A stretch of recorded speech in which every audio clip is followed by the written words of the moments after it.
Quais são os seus planos para os próximos 5 anos? Quais são os seus planos para os próximos 10 anos?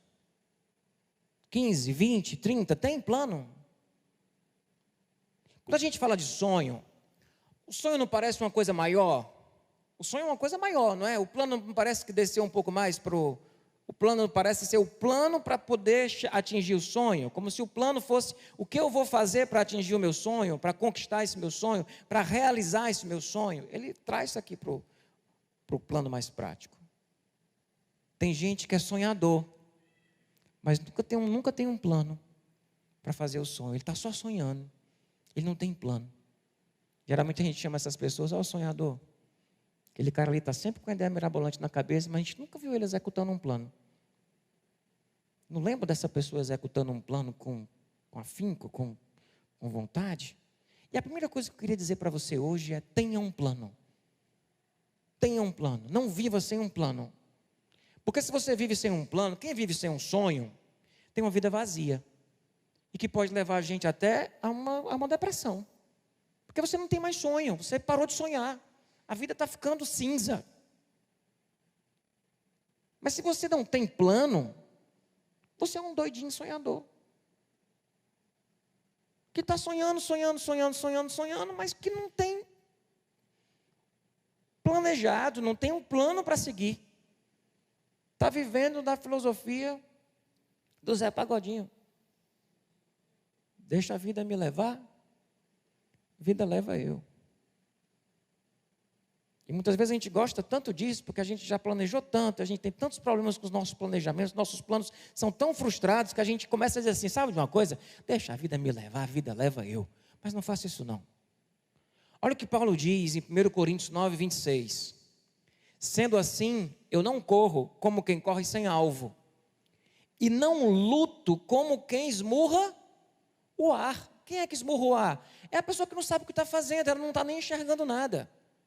Ela está se movendo assim desesperadamente, vendo se traz algum resultado. E geralmente quem vive sem plano, você vai conversar com uma pessoa que não está executando um plano, ela tem só um sonho, mas ela não está executando um plano, essa pessoa está extremamente desmotivada, extremamente cansada e esgotada, porque ela está sonhando, mas ela está deixando a vida levar, a vida leva eu, e não está realizando os seus planos, não está executando um plano. Então nós precisamos ter um plano. Nós precisamos ter um plano. A questão é, como que eu tenho um plano de uma forma que este plano, ele seja um plano de uma espiritualidade saudável. Ele seja reflexo de uma espiritualidade saudável. Primeira coisa que a gente está concordando aqui é, não dá para viver sem plano. Sem sonho, você vai cair num vazio. Sem plano, você será um sonhador, e provavelmente você vai viver um esgotamento profundo no seu dia a dia. Porque você está sonhando e fazendo coisas que não tem nada a ver com o seu sonho. Se não está executando um plano. Está se sentindo na corrida dos ratos. Está correndo atrás da salsicha. Que está aqui na frente. E não está se percebendo construir nada. Mas como que esse planejar, ele é saudável ou ele é de uma espiritualidade saudável? E aí eu pensei em fazer o seguinte com vocês. Qual é o nosso plano para hoje? É tentar responder a pergunta, o que não pode faltar nos seus planos? O que não pode faltar no meu plano? O que não pode faltar no seu plano? Então a gente vai pegar aqui algumas coisas que não podem faltar no nosso plano. Tá certo? Entenderam já o sonho, né? Entenderam que o sonho, tem um plano.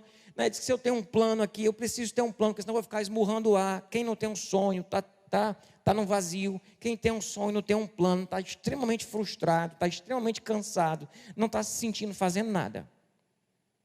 Então a gente precisa ter um plano, já concordamos. Mas o que é que não pode faltar no nosso plano? Não pode faltar. No seu plano, no meu plano, não pode faltar. E aí eu vou fazer o seguinte, pessoal. A gente vai hoje, eu vou destacar aquilo que não pode faltar e vou para um texto bíblico. Eu vou destacar o que não pode faltar e vou para um texto bíblico. E hoje a gente vai ler textos clássicos da palavra. Aqueles textos que você já leu, que você já conhece, que a gente sabe mencionar esses textos de uma forma, mas a gente vai fazer isso. E o desafio hoje é que você deixa esse texto que você já conhece falar no seu coração a respeito do que a gente está conversando aqui hoje. Queria dar uma notícia para vocês que geralmente na estudo de pregação o pessoal diz que não é para falar. Tem muito texto. A gente vai ler alguns textos hoje. A gente vai ler alguns textos. Eu até pensei, quando eu olhei para a minha pregação, eu disse, isso aqui eu tirava 0 na minha prova de homilética de pregação. Mas eu vou insistir. Fiz de manhã, deu certo, foi muito bom. E a gente vai fazer agora aqui de noite também. Então, eu vou tentar falar pouco e deixar o texto falar mais. Mas vocês sabem que eu não vou conseguir. Então, ao final de cada texto, eu vou fazer os comentários e a gente vai caminhando aqui. E eu tenho certeza que, sem perceber, a gente chegou no final e esses textos vão ter falado aos nossos corações. Amém? Topam fazer esse plano? Estamos cientes do plano que é para hoje? Primeira coisa que não pode faltar no seu plano, no meu plano, uma análise racional. Não pode faltar. Não pode faltar uma análise racional dos recursos, do cenário, de tudo. Não pode faltar. Queria ler com vocês o texto de Lucas 14, 28 a 33. Palavras de Jesus.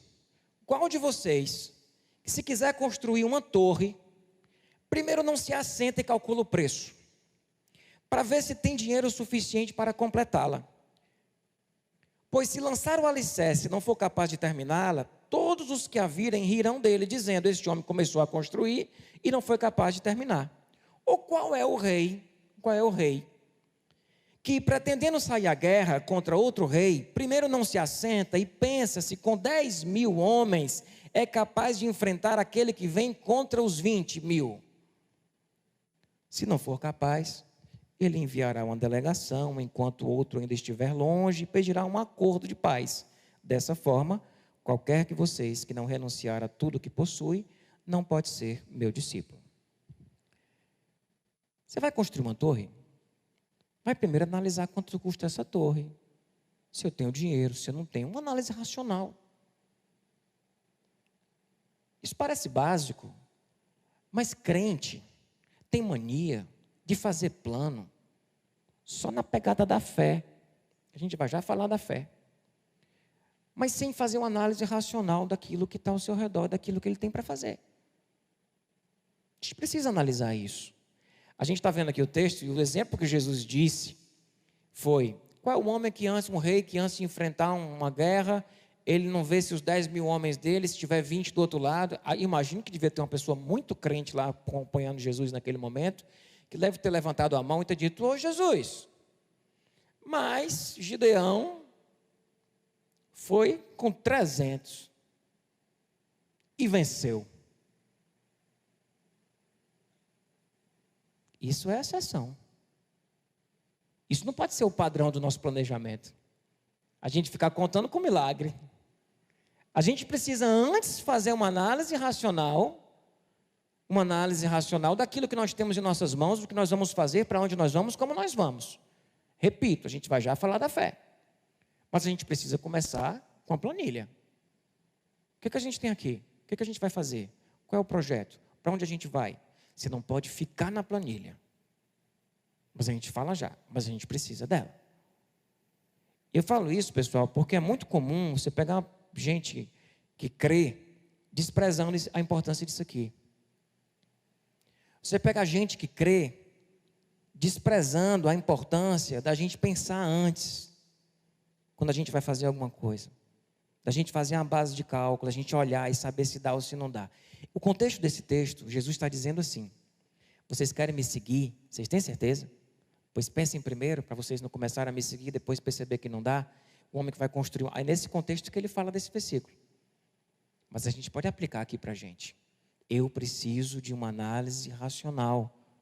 Eu preciso dessa análise. Tem gente aqui que não precisa ouvir o que eu estou falando, porque está no outro extremo. Então não escute não. Mas tem gente aqui que precisa ouvir o que eu estou falando, porque sonha no mundo da espiritosfera. E não existe espiritosfera. Sonha no mundo alienado, descolado da realidade. E a realidade é dura, ela é fria, ela existe. A realidade existe. A realidade existe. E a gente precisa tomar pé dela. Nem que você decida, vou com 10 mil para vencer os 20 mil. Mas você precisa parar e pensar, estou indo com 10 mil vencer os 20 mil. Estou indo aqui construir uma torre. Quando a gente começou essa obra aqui, a gente não tinha todo o recurso para começar essa obra, mas a gente tinha um cálculo, sabia quanto é que ia ser, como é que ia custar, e a gente tinha um dinheiro guardado, a gente dava, não dava, mas a gente olhou e viu que dava, que a gente tinha um grupo, a gente tinha uma comunidade, a gente tinha um povo querendo, e dava para ir. Mas a gente precisa fazer esse cálculo. A gente não pode seguir alienado. Segunda coisa, meu povo, a gente precisa de humildade e de dependência. Humildade e dependência. Em Lucas 12, 20, tinha aquele jovem, aquele homem, aquela parábola que Jesus contou, de um cara que produziu muito mantimento. Ele disse que ia derrubar todos os armazéns dele, ia construir armazéns maiores, e ele ia, só descansar e curtir a vida. Aí Deus disse, insensato, louco, esta noite pedirão a tua alma. Então quem ficará com o que você preparou? A gente precisa ter humildade e dependência de Deus, porque a vida não é uma retinha linear. A gente vai fazer os nossos planos, mas a gente sabe que coisas podem acontecer. Não é? Porque a gente pega Covid, a gente tem pandemia, a gente tem desemprego, a gente bate o carro, a gente morre, a gente adoece. Então os nossos planos precisam ter a humildade de que nós não somos senhores da nossa história. Eu acho que a pandemia deu uma liçãozinha básica assim, para a humanidade de que a gente não tem controle sobre muita coisa. Tiago, quando vai falar sobre isso, outro texto clássico, o que é que Tiago diz? Ouçam agora vocês que dizem, hoje ou amanhã iremos para esta ou aquela cidade, passaremos um ano ali, faremos negócio e ganharemos dinheiro. Vocês nem sabem o que acontecerá amanhã. O que é a sua vida? Vocês são como a neblina que aparece por um pouco de tempo e depois se dissipa. Em vez disso, vocês deveriam dizer o quê? Se o Senhor quiser, viveremos e faremos isto ou aquilo. Eu tenho uma impressão que esse é um hábito que nós perdemos, mas eu lembro, principalmente as pessoas mais simples, mais humildes, com menor poder aquisitivo, elas tinham costume, quando a gente dizia, amanhã em tal lugar, se Deus quiser. Lembra que tinha esse costume? A gente até esse costume perdeu. Mas a gente tem que lembrar o tempo todo, quando a gente está fazendo planos, que é se Deus quiser. E ter a humildade e dependência de saber que uma hora ou outra o plano pode virar de cabeça para baixo, pode dar tudo errado, e faz parte da vida. Tem gente que para de fazer plano por causa disso. Não, faça plano com humildade e dependência, sem a arrogância de achar que você vai planejar algo e você vai executar exatamente do jeito que você planejou. Não vai. Não vai. Eu, meu povo, me formei em teologia com 23 anos. E meu planejamento era com 30 anos eu estar formado em psicologia, com mestrado em teologia. Eu estou com 47. Eu não me formei em psicologia ainda. Eu voltei agora para a faculdade. Questão de honra agora terminar esse negócio. E nem quero fazer mestrado em teologia. A vida acontece um bocado de coisa. Eu estava lá na faculdade, mas a gente nasceu filho. A gente teve 2 abortos lá em casa que desestabilizaram tanto a minha faculdade como a da Aninha. Depois vieram os meninos. E como a faculdade sempre foi meu plano C, né? Plano A era a família, o plano B era a igreja, e a faculdade é o plano C, sempre foi o primeiro que dançou. Sempre foi o primeiro que ficou de lado. A gente não sabe o que acontece. Eu estava lá no meio da pandemia, fazendo a faculdade, estava aqui lançando a igreja, o movimento, se Deus quiser, a gente não pode perder isso. E ter a consciência que é se Deus quiser. Vamos deixar de planejar por causa disso? Vamos deixar de fazer cálculo por causa disso? Não, mas a gente precisa fazer isso com humildade e dependência. Sabe outra coisa que não pode faltar no seu plano? Esforço. Vontade de transpirar, como a gente está transpirando hoje aqui, que está parecendo que a gente está numa chaleira. Quem está em casa está com um ventiladorzinho. Precisa ter esforço. Quando Deus mandou Josué, lá em Josué 1, esforça-te e tem bom ânimo. A gente precisa de esforço. Nada na vida se faz sem esforço. Se é verdade que nós vivemos numa sociedade do cansaço, lembra da série do ano passado? Onde o desempenho, né, ele se transformou em uma cobrança muito grande em cima das pessoas, a gente não pode também negligenciar o fato de que tem gente que não gosta muito de se esforçar, não.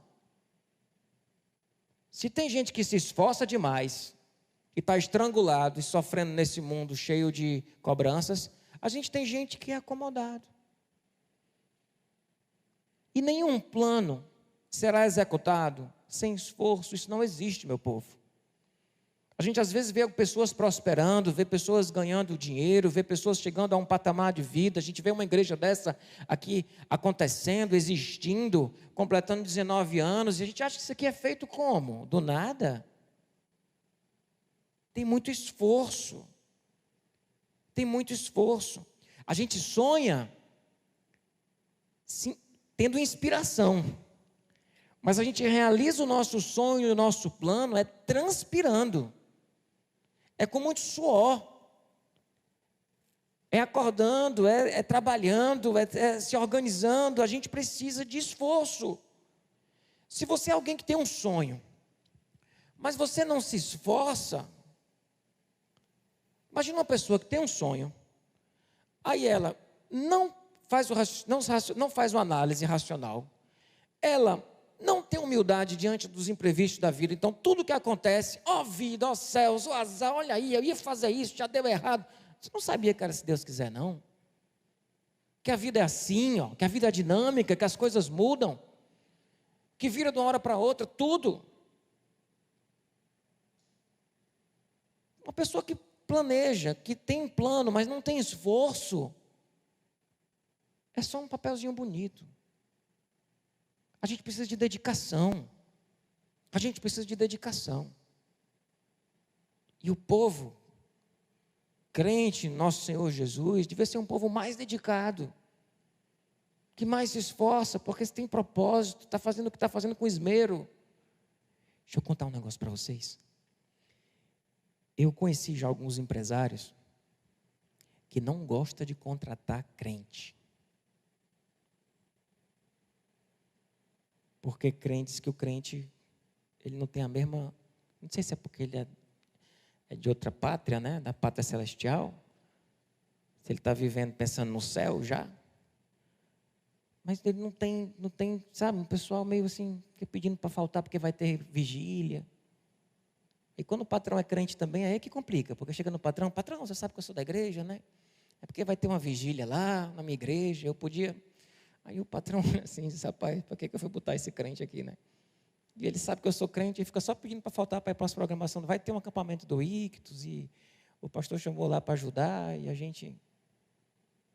Não, meu povo, essa não pode ser a nossa imagem, não. Nossa imagem deve ser de pessoas que sabem tanto o que está fazendo, que têm tanta convicção do que estão construindo, do que estão realizando, que vão dizer, por que eu desceria daqui? Eu sei o que eu estou fazendo. Então nós precisamos de esforço. Ninguém executa um plano sem esforço. Outra coisa, o seu plano precisa de vigilância nos sabotadores. De vigilância nos sabotadores. Sabe o que são os sabotadores? É aquilo aí que tem aí em você que sabota. Ou aquilo que está ao seu redor que sabota você. Olha o que é que Paulo diz em 1 Coríntios 9, 27. Esse versículo é a continuação daquele outro versículo que eu li no começo, tá? Eu não corro como quem corre sem alvo, eu não esmurro como quem esmurra o ar. Aí depois ele fala, mas esmurro o meu corpo e faço dele meu escravo, para que depois de ter pregado os outros, eu mesmo não venha a ser reprovado. O que é que ele está dizendo? Eu tenho um plano, eu sei para onde eu estou indo. E para eu conseguir isso, eu preciso muitas vezes esmurrar o meu corpo, porque eu tenho um pecado aqui comigo que sabota tudo que eu quero fazer. Qual é o teu pecado que te sabota? É a preguiça? É a falta de disciplina? É o destempero? Você não consegue se relacionar com as pessoas na equipe de trabalho? Você é uma pessoa difícil. Você é o cara que quando é transferido, todo mundo marca uma festa. A pessoa foi transferida para outro setor. Vamos comemorar. Você é essa pessoa? O que é que te sabota? é não conseguir se relacionar, é não conseguir persistir, é achar tudo ruim, é só enxergar defeito, é ser pessimista, é ficar, ó vida, ó céus, ó azar. Vai dar errado, vai dar errado, vai dar errado. Tem gente que é assim, vai dar errado, vai dar errado, vai dar... Meu amigo, vai dar errado bem ali.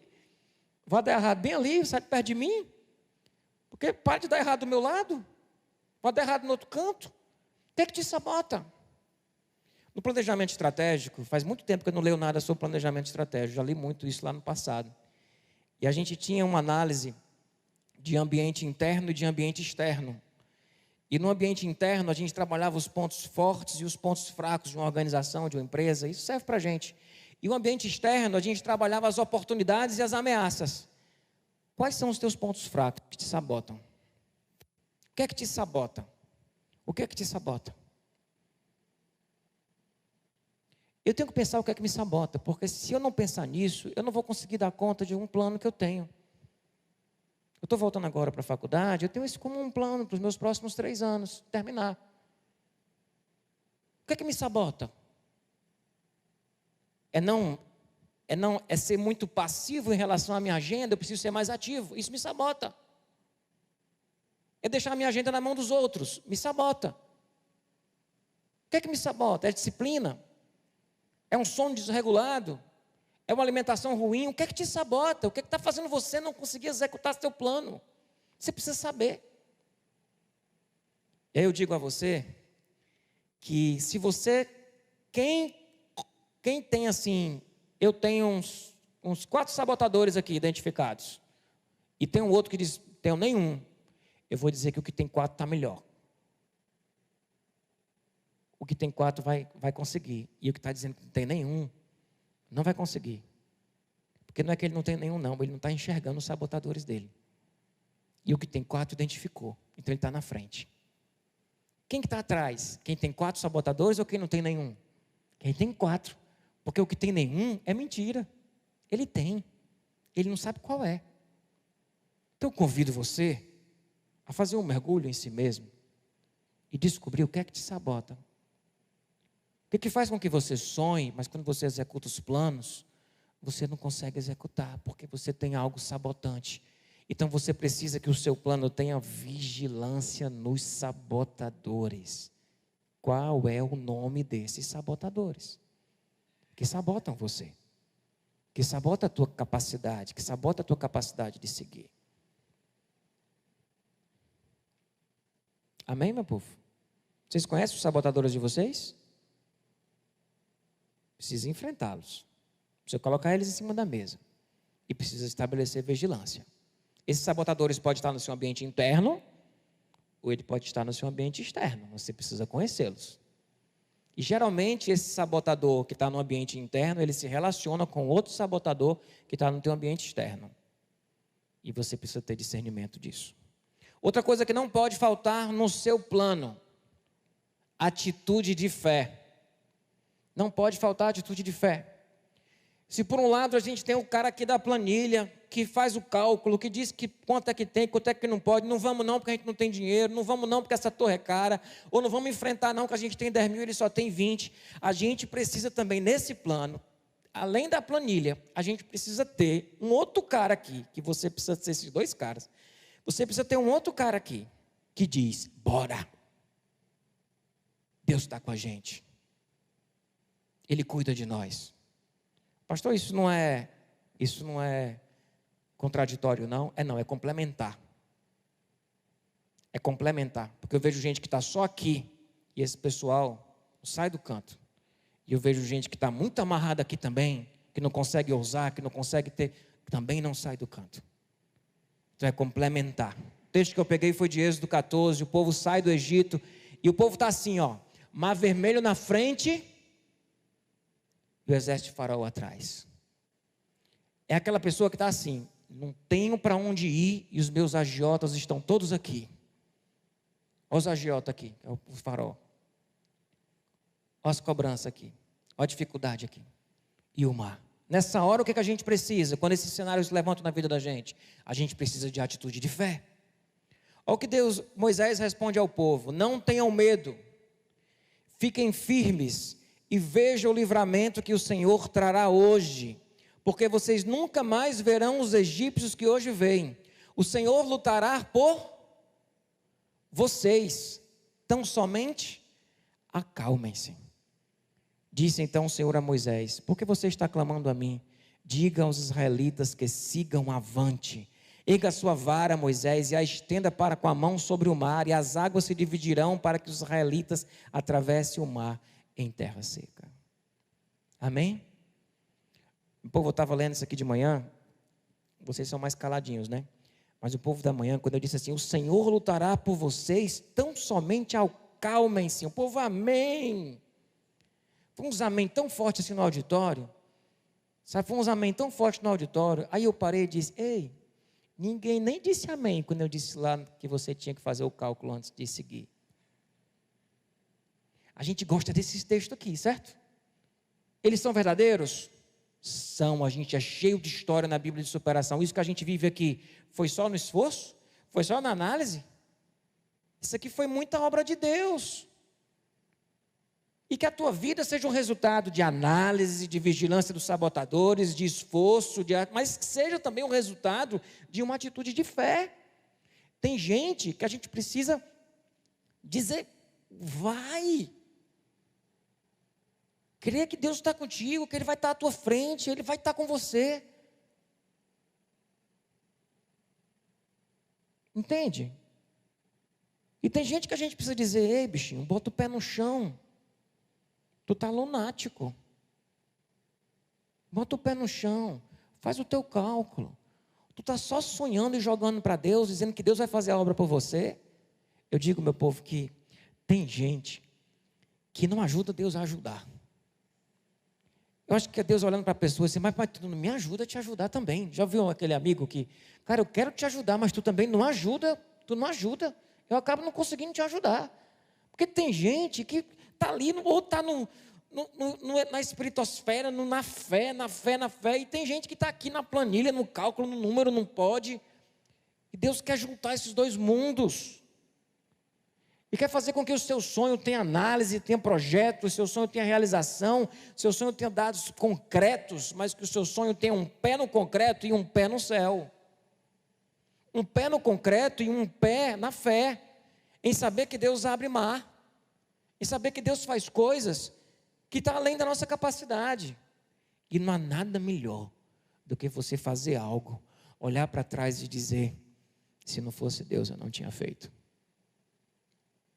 Essas são as melhores realizações que nós temos na vida. São aquelas que nós percebemos que nós não faríamos se não fosse Deus. Então tenha uma atitude de fé, de fé, de fé. Junte com a análise, tenha a atitude de fé. Não fica aquela pessoa medrosa demais, não. Creia que Deus está com você. E de que Ele faz abrir o mar vermelho. De que Deus faz coisas tremendas. Que de fato, Gideão venceu um grande exército com 300 homens. E não mandou ninguém na frente negociar. Quem foi na frente foi o Senhor. E derrubou todos. Amém? Direção do Espírito também não pode faltar. E para isso é relacionamento, meu povo. Atos 8:26 diz que um anjo disse a Filipe: vá para o sul, para a estrada deserta que desce em Jerusalém a Gaza. O anjo disse a Filipe, ele vai lá e depois evangeliza o eunuco se converte. Eu nunca ouvi Deus aqui, nunca. Mas a gente precisa ouvir Deus aqui. E estar sensível ao direcionamento dEle, na vida da gente, naquilo que a gente está fazendo, nos nossos sonhos, nos nossos planos, nos nossos projetos. Para isso a gente precisa ter o quarto secreto, pessoal. A gente precisa fechar a porta do quarto. Se você não tem comunhão com Deus, se você não tem relacionamento íntimo com Deus, você vai executar seus planos sem nenhum direcionamento do Espírito, porque você não vai estar sensível à voz dEle. A saber o que Ele está dizendo, o que Ele está orientando, os sinais que Ele está dando. A gente precisa estar ligado. A gente precisa estar conectado. E a gente só consegue estar conectado com Deus na multidão quando a gente consegue estar com Deus na solitude. Então desenvolve isso. Aos jovens que estão aqui, jovens, não abram mão da espiritualidade de vocês, da relação de vocês com Deus.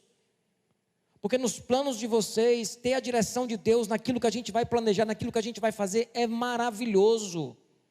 É maravilhoso. E que a gente possa dar os passos e percebendo que Deus está guiando, que Deus está orientando, que Deus está dizendo, a porta que Deus está mandando a gente fechar, a porta que Ele está mandando a gente entrar. Ter a direção dEle. Paulo fala lá em Atos 20, ele diz, agora compelido pelo Espírito, que nós executemos os nossos planos compelido pelo Espírito. E que esse Espírito faça parte desse executar dos planos, daquilo que a gente vai fazer, que ele faça parte disso. E que a gente perceba Deus guiando, Deus orientando, trazendo paz a respeito de alguém que a gente está fazendo uma parceria, sentindo paz em relação a sair de um emprego e ir para um outro, ou de abrir um negócio, de sentir a direção de Deus. Busque.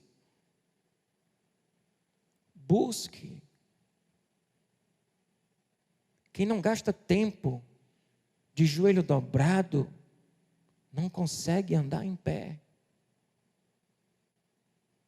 A gente precisa gastar tempo e saber gastar tempo com o joelho dobrado, para sentir a direção de Deus. E por último, meu povo, nosso sonho não pode faltar, nosso plano não pode faltar sabedoria. Não pode. Peça sabedoria. Tiago diz, se algum de vocês tem falta de sabedoria, peça a Deus que a dá livremente, liberalmente. Agora peça com fé. Peça com fé. Você tem fé de que Deus pode te dar sabedoria para seguir teu plano? Você tem fé nisso? Você confia nisso? Você crê que Deus pode dar sabedoria a você? Crê? Quem crê diz amém. Você crê? Qual foi a última vez que você pediu? Você está vivendo a sua vida na sua própria sabedoria? Qual foi a última vez que você pediu? Entende o que esse texto está dizendo? Daquele que precisar de sabedoria, peça. O que eu percebo é que as pessoas pedem sabedoria quando elas estão já completamente perdidas. E não tem um hábito de pedir sabedoria no caminhar do dia a dia. É igual os casais, estão no fundo do poço, já para separar, aí busca ajuda. A gente vai buscar sabedoria quando a gente parece que a vida da gente já está caindo pelo ralo. Aí a gente vai dizer, me dá sabedoria. Peça sabedoria mesmo quando você não estiver perdido. Porque o fato de você não se sentir perdido não significa que você não esteja perdido. Então tenha um hábito de pedir sabedoria a Deus. E aí eu vou encerrar com o texto de Salomão. Quando Salomão pede sabedoria a Deus, e Deus chega para Salomão e diz assim, peça o que você quiser, que eu te dou. O que é que você pediria? Dinheiro, né, meu povo? Deus também achava que Salomão ia pedir dinheiro. Mas Salomão pede sabedoria. E sabe de uma coisa? Existe sabedoria no pedido de Salomão. Porque ele pede sabedoria já como se já sábio fosse. Preste atenção no pedido dele. Agora, Senhor meu Deus, fizeste seu servo reinar em lugar de meu pai Davi. Foi o Senhor que me fez reinar. Sabedoria. Mas eu não passo de um jovem, não sei o que fazer. Humildade. Em outras versões diz, eu sou como um menino pequeno, eu não sei nem como andar, nem como entrar, nem como sair. Teu servo está aqui, entre o povo que escolheste, um povo tão grande que nem se pode contar. Dá, pois, ao teu servo um coração cheio de discernimento para governar o teu povo. Me dá sabedoria. Ele está pedindo para ele? Ele está pedindo para ele? É para ele, mas não acaba nele. Esse teu plano, no final dele, é para quem? Tem a ver só contigo? Ou esse teu plano tem a ver com outras vidas? Ele tem a ver também com outras pessoas. Por isso que Tiago diz: vocês pedem e não recebem, porque vocês pedem para os vossos próprios deleites. Ele diz: me dá sabedoria para eu ter discernimento, governar esse povo e ser capaz de distinguir entre o bem e o mal. Pois quem pode governar este grande povo? O pedido de Salomão, o pedido que Salomão fez, agradou ao Senhor. E Deus disse: eu vou te dar o que tu pediste, vou te dar sabedoria. Não vai ter ninguém tão sábio quanto você, mas eu vou te dar também o que você não pediu, e eu vou te dar riquezas e tudo mais. Mas o coração de Salomão estava para servir. Por isso que eu digo: há sabedoria no pedido que Salomão fez por sabedoria. E que a gente, na execução do nosso plano, não pode faltar essa sabedoria. A de Salomão, que ele já tinha, a gente pode seguir o exemplo, mas a sabedoria também de Deus, que deu a ele, a partir do pedido que ele fez. E que a gente consiga ter sabedoria para discernir entre o bem e o mal, e conseguir executar os nossos planos com firmeza no nosso coração.